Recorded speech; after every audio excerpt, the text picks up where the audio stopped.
Now that you have converted your LoadRunner scripts and reviewed the conversion, we are going to execute the BlazeMeter scripts.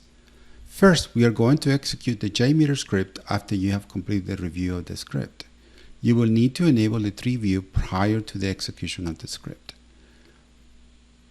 Once the script has executed, you are going to see the results of 1 negative test and 3 positive tests. Next, we are going to execute the generated YAML script using the BZT command. The script will run in your local system and it will provide you with a result set, which is composed of 1 negative test and 3 positive tests.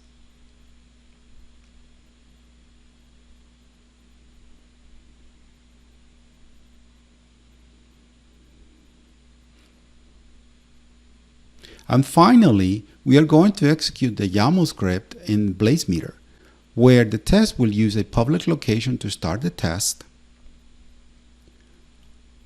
Once the test is running, you will see the status of the test.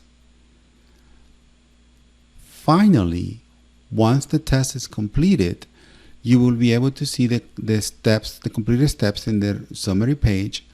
You can also move to the timeline report as well as the request stats for more in-depth information of that particular test.